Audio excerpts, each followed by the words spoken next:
What's up, fight fans? This is Kurt DeVille with Counterpunch Boxing News, and I have some new news concerning Eddie, Hearn, Tyson, Fury, and Deontay Wilder. Eddie Hearn had this to say about Tyson Fury. He said, how does one become an elite fighter or get bumped up on the pound-for-pound list for beating the same guy twice? Now, at first when I read it, I'm imagining what people would think, about Eddie's words. Like, how does he become a better fighter than he was fighting the same fighter that he fought last year, that he was forced to fight due to whatever, right? That's the word around the campfire. So how has he become even better? Let me counterpunch. Eddie Hearn has a point, but Eddie Hearn himself won't get any credit for asking those type of questions because they're already going to assume that Eddie Hearn's biased. Why? Because for one, his fighter just got beat, and for two, he is on the opposite side of the street, right? Well, he makes a lot of sense. I said the same thing about Tyson Fury.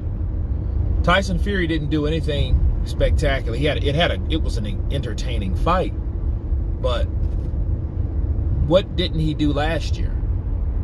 See, for people to assume that he's better or ranked higher now than he was last year is to assume that everything they said about him was true. Because it's like, okay, well, are you giving him more credit for doing the same shit he did last year? I mean, you could say, yeah, he sealed the deal. He silenced the critics.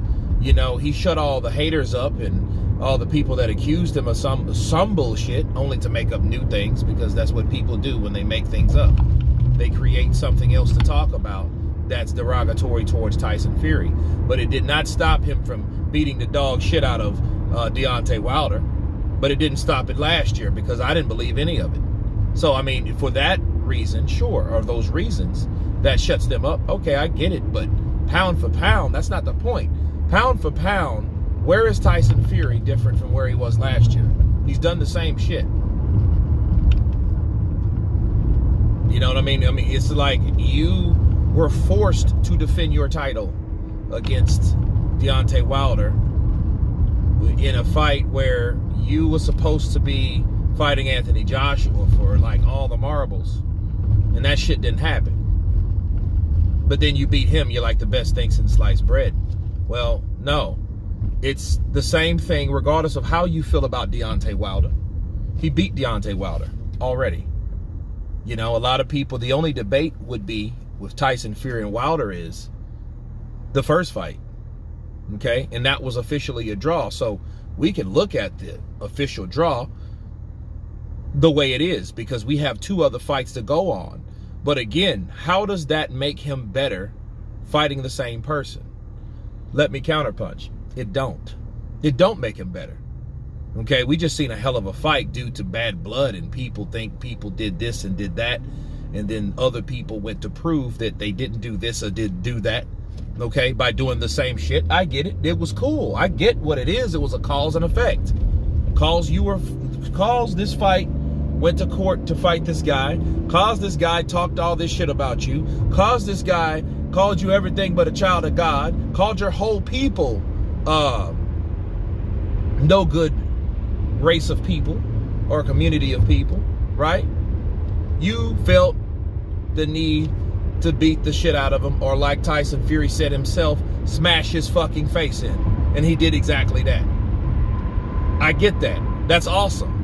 But it does not mean or give you some type of elevation on the pound for pound list. It shouldn't. So I don't know where they're getting their info from. Okay?